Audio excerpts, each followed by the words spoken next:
யோவான் அதிகாரம் 4 வசனம் 1 முதல் 54 வரை. யோவானை பார்க்கிலும் இயேசு அநேகம் பேரை தாக்கி ஞானஸ்நானம் கொடுக்கிறார் என்று பரிசேயர் கேள்விப்பட்டதாக கர்த்தர் அறிந்தபோது யூதேயாவை விட்டு மறுபடியும் கலிலேயாவுக்கு போனார். இயேசு தாமே ஞானஸ்நானம் கொடுக்கவில்லை, அவருடைய சீசர்கள் கொடுத்தார்கள். அவர் சமாரியா நாட்டின் வழியாய் போக வேண்டியதாய் இருந்தபடியால் யாக்கோபு தன் குமாரனாகிய யோசேப்புக்கு கொடுத்த நிலத்துக்கு அருகே இருந்த சமாரியாவிலுள்ள சீகார் என்னப்பட்ட ஊருக்கு வந்தார். அங்கே யாக்கோபுடைய கிணறு இருந்தது. இயேசு பிரயாணத்தினால் இளைப்படைந்தவராய் அந்த கிணற்றின் அருகே உட்கார்ந்தார். அப்பொழுது ஏறக்குறைய 6ஆம் மணி வேளையாயிருந்தது. அவருடைய சீசர்கள் போஜன பதார்த்தங்களை கொள்ளும்படி ஊருக்குள்ளே போயிருந்தார்கள். அப்பொழுது சமாரியா நாட்டாளாகிய ஒரு ஸ்திரீ தண்ணீர் மொள்ள வந்தாள். இயேசு அவளை நோக்கி, தாகத்துக்கு தா என்றார்.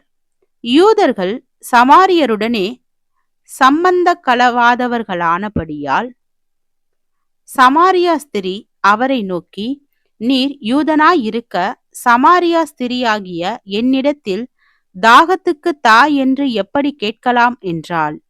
இயேசு அவளுக்கு பிரதியுத்தரமாக, நீ தேவனுடைய ஈவையும் தாகத்துக்கு தா என்று உன்னிடத்தில் கேட்கிறவர் இன்னார் என்பதையும் அறிந்திருந்தாயானால் நீயே அவரிடத்தில் கேட்டிருப்பாய், அவர் உனக்கு ஜீவ தண்ணீரை கொடுத்திருப்பார் என்றார்.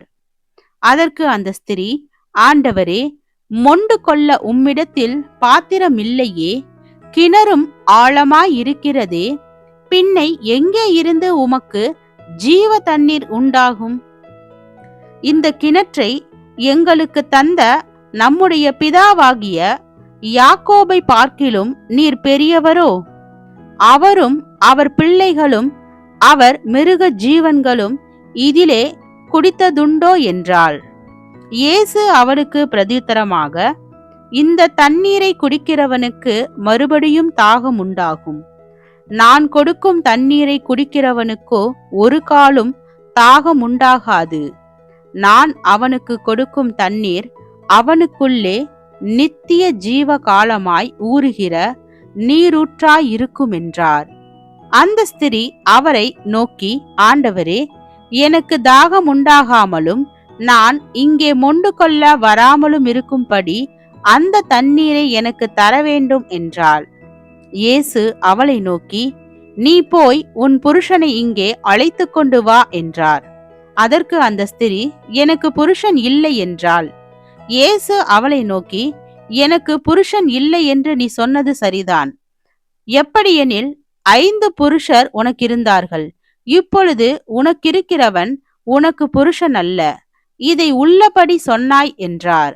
அப்பொழுது அந்த ஸ்திரீ அவரை நோக்கி, ஆண்டவரே, நீர் தீர்க்கதரிசி என்று காண்கிறேன். எங்கள் பிதாக்கள் இந்த மலையிலே தொழுது கொண்டு வந்தார்கள். நீங்கள் எருசலேமில் இருக்கிற ஸ்தலத்திலே தொழுது கொள்ள வேண்டும் என்கிறீர்களே என்றாள். அதற்கு இயேசு, ஸ்திரியே, நான் சொல்லுகிறதை நம்பு. நீங்கள் இந்த மலையிலும் எருசலேமிலும் மாத்திரமல்ல, எங்கும் பிதாவை தொழுது கொள்ளும் காலம் வருகிறது.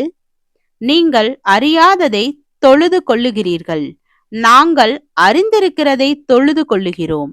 ஏனென்றால் இரட்சிப்பு யூதர்கள் வழியாய் வருகிறது. உண்மையாய் தொழுது கொள்ளுகிறவர்கள் பிதாவை ஆவியோடும் உண்மையோடும் தொழுது கொள்ளும் காலம் வரும், அது இப்பொழுதே வந்திருக்கிறது. தம்மை தொழுது கொள்ளுகிறவர்கள் இப்படிப்பட்டவர்களாய் இருக்கும்படி பிதாவானவர் விரும்புகிறார். தேவன் ஆவியாயிருக்கிறார். அவரை தொழுது கொள்ளுகிறவர்கள் ஆவியோடும் உண்மையோடும் அவரை தொழுது கொள்ள வேண்டும் என்றார். அந்த ஸ்திரீ அவரை நோக்கி, கிறிஸ்து என்னப்படுகிற மேசியா வருகிறார் என்று அறிவேன். அவர் வரும்போது எல்லாவற்றையும் நமக்கு அறிவிப்பார் என்றாள். அதற்கு இயேசு, உன்னுடனே பேசுகிற நானே அவர் என்றார்.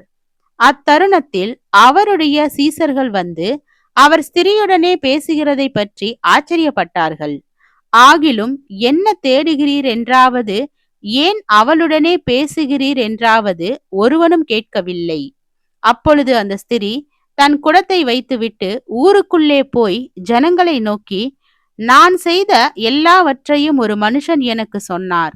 அவரை வந்து பாருங்கள், அவர் கிறிஸ்துதானா என்றாள்.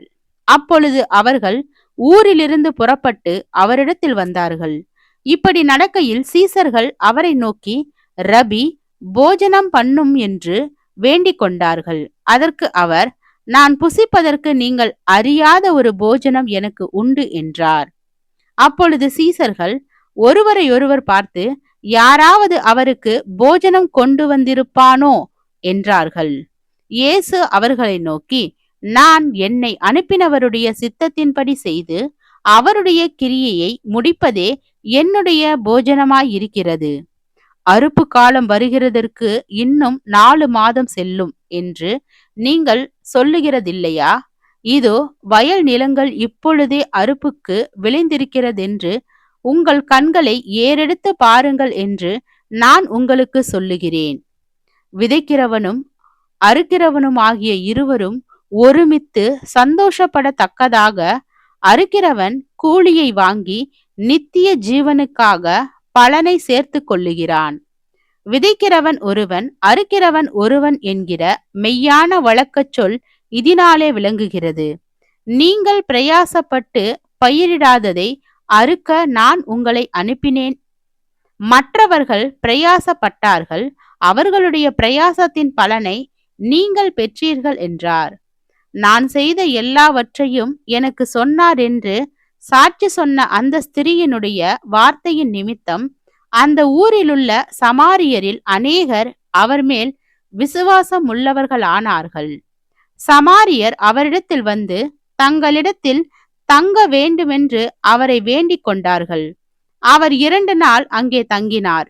அப்பொழுது அவருடைய உபதேசத்தின் நிமித்தம் இன்னும் அநேகம் பேர் விசுவாசித்து அந்த ஸ்திரியை நோக்கி, உன் சொல்லின் நிமித்தம் அல்ல, அவருடைய உபதேசத்தை நாங்களே கேட்டு அவர் மெய்யாய் கிறிஸ்துவாகிய உலக இரட்சகர் என்று அறிந்து விசுவாசிக்கிறோம் என்றார்கள். 2 நாளைக்கு பின்பு அவர் அவ்விடம் விட்டு புறப்பட்டு கலிலேயாவுக்கு போனார். ஒரு தீர்க்கதரிசிக்கு தன் சொந்த ஊரிலே கனமில்லை என்று இயேசு தாமே சொல்லியிருந்தார். அவர் கலிலேயாவில் வந்தபோது எருசலேமில் பண்டிகையிலே அவர் செய்த எல்லாவற்றையும் பார்த்திருந்த கலிலேயர் அவரை ஏற்றுக்கொண்டார்கள். அவர்களும் பண்டிகைக்கு போயிருந்தார்கள். பின்பு இயேசு தாம் தண்ணீரை திராட்சரசமாக்கின கலிலேயாவில் உள்ள கானா ஊருக்கு மறுபடியும் வந்தார்.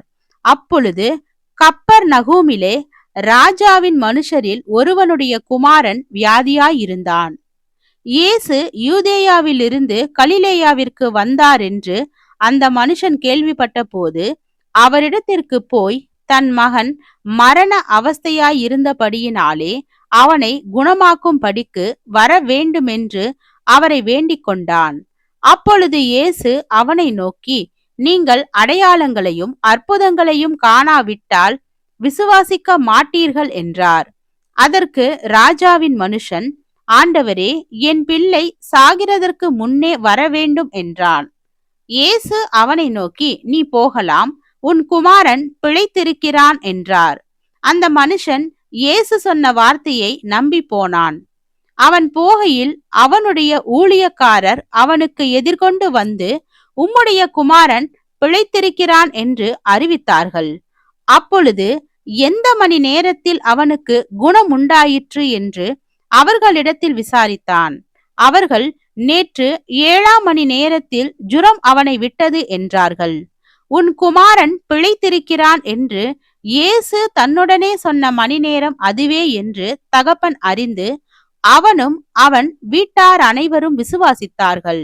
இயேசு யூதேயாவிலிருந்து கலிலேயாவுக்கு திரும்பி வந்த பின்பு இது அவர் செய்த 2ஆம் அற்புதம்.